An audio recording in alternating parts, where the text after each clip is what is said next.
All right, so you think that Rebecca had it rough the last couple of weeks. Mo, tell him what you've had to endure.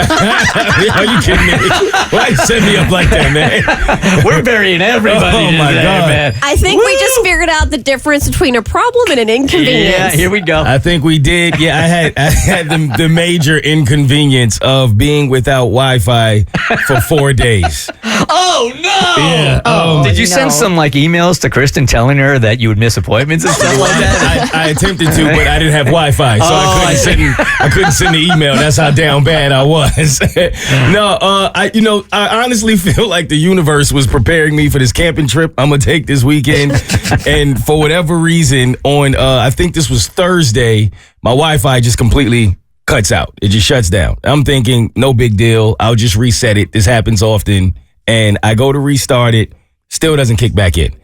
So now I'm trying to figure out, is this a issue like my entire area is having, or is this just a me issue? So I wait, and the first day wasn't so bad. I'm like, you know what? I'll go to the gym. I'll do things I don't normally do, like go hang out with my friends. I found reasons to be out of the house. Yeah. Wasn't a big deal. The next day, get back from work, and the Wi-Fi is still out. Now I'm like, okay, we're going into the weekend. The Knicks are in the playoffs. I need to figure this out immediately. And I see that they're saying that there's an outage and that they're aware of the problem and they're working on it. So now I'm like, okay, it's a whole area thing. There's nothing I can do. It's a Friday. I'll just relax and try to find other things to do. My hotspot doesn't really work. It's very iffy. It always is. So it's not really hot. It's more like a cool spot. It's a lukewarm spot. Tepid, as you would say. Yeah. It's a tepid spot. It's a tepid spot. Exactly.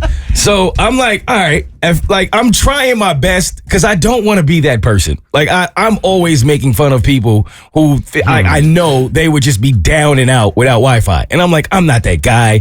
I grew up in an era when we didn't have it. I'm going to be fine. My pride won't let me be down about not having Wi-Fi. Who cares? Go outside and play. Go outside and play. Yeah. For the first day and a half, that worked. Then I started to struggle a bit. I was like, okay, I can't really do anything. Even if I want to turn my air on, I got to actually go to the thermostat. If I want to turn my lights on, I actually have to go to the lights. Because that's all controlled through your phone. Exactly. Okay. Such savagery to have to live this way. Right? It's just like living in old times. Yes, my God. You've got your gas lamp. I'm down bad. So what makes it funny is I end up calling. I'm like, is there anything that we can do? They're like, nah, we'll figure it out. I'm like, all right, cool. So then I'm told I asked for the which I also felt horrible doing this. I asked for the notifications. They're like, do you want us to notify you what's going on at every point? And I'm like, yes, I need these notifications to come in so I can know when my Wi-Fi is back. Plus, you ain't got nothing else to do. Nothing to do, right? I'm calling people. I'm doing all the things I don't normally do. Catching up with everybody. What are you doing? How's life? What's going on with you? Hey, Mo, haven't heard from you in a while. What's Right. going on? You were just on my heart. yeah. Just wanted to check in. I'm thinking about you. I know they're like, what is this dude going through? I never hear from him. A phone call at that? No. So it tells me, you're back up. You should be back up and running. So I'm like, all right. I get excited and I go to try to get it back up and running. Restart it. Still doesn't work. So for some reason now I'm like, okay, what's really going on? Because it's telling me that the area is fixed, but mine still is out.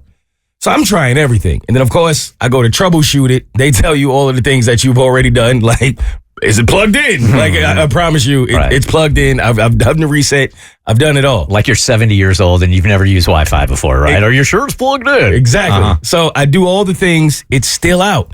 So they're like, all right, they try to troubleshoot it from their area. Still doesn't work. So they tell me we can get somebody to you in about 4 days. 4 days? 4 days. days. That's the earliest that they can do. 4 days. You could literally take a stagecoach across the country in the same amount of time. This is what I'm saying. So I'm like, that's not really gonna work for me. We gotta be able to do something more. I gotta actually work. I can't live like this. And they're like, all right, let me check, see what we can do. Yeah, 4 days. Oh, 4 days without Wi-Fi. Right. So I'm like, what am I gonna do? This is insane. So I start reading books. I'm telling you, I'm living a whole different life at this point. It's like it's 1992 all over again. Oh my God. We're man. reading books now? 3 days. I'm going to tell you, 3 days without Wi-Fi is hard. It's very hard. It's a lot harder than you would think. I mean, the first 2 days, I was all right. Man, think of all the stuff you could get done now. Like, I'm thinking about my house and all the projects that I've been putting off. And if I was like without Wi-Fi for 4 days, the organization that would happen in my You house. have actually inspired me, maybe, and I don't want to cut you off here, but you might have inspired me to like try it for 48 hours. That's actually where I'm going. As I'm going through everything that you depend on, every TV show, the calls, everything is all based on electronics and emails and hotspots now. All of it. Everything that you can think that you want to do.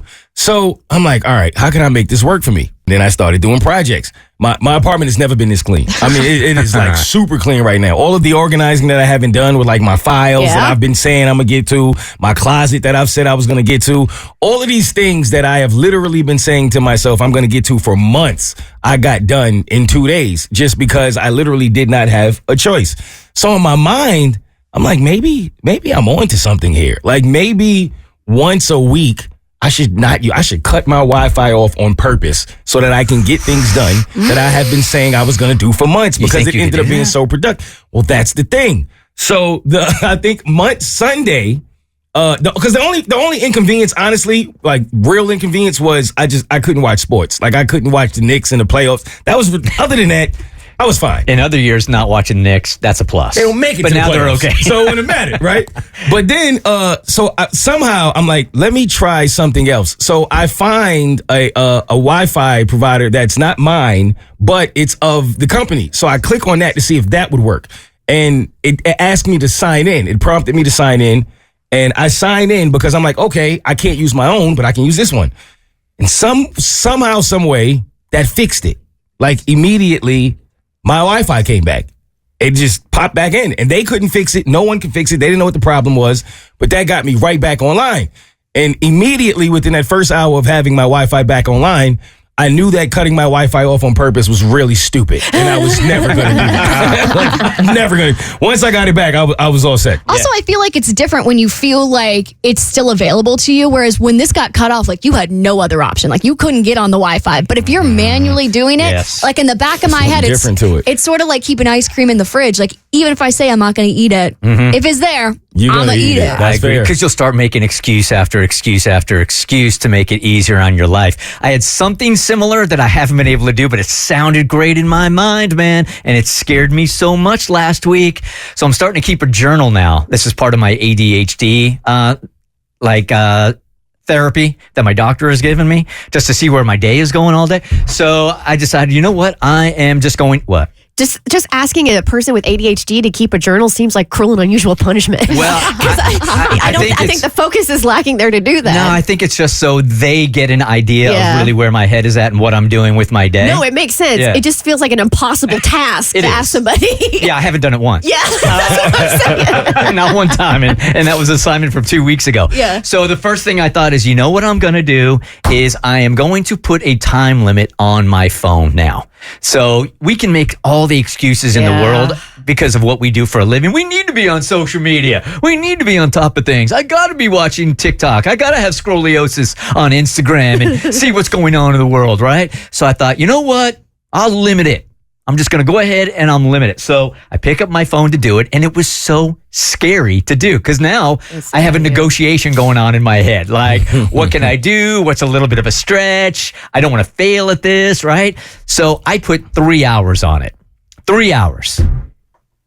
And when I'm getting to that 3 hour mark and I see the warning coming up, giving myself more time. You can extend it? Oh, yeah, you can extend it. You can't go cold turkey like that. Yeah. But it makes me realize, same as you, that we are so tied to our electronics, man. I really learned a lot in those 3 days as I'm telling these jokes, like genuine. How often I would go and reach for my phone, how often I would go and try to get on my laptop when it was so many other things in my life that needed to get done. And it really was like a productive 3 days without Wi-Fi, to the point where I think it made me realize how much it impedes me being productive in my life, simply just having Wi-Fi. And I wonder how many other people don't even realize how much more they could truly get done if you had to get it done. You ever realize just how many times you pick it up even though you don't need it? Exactly. Right? Like for no reason. You totally don't need it, man. You don't need it, man. The Bert Show.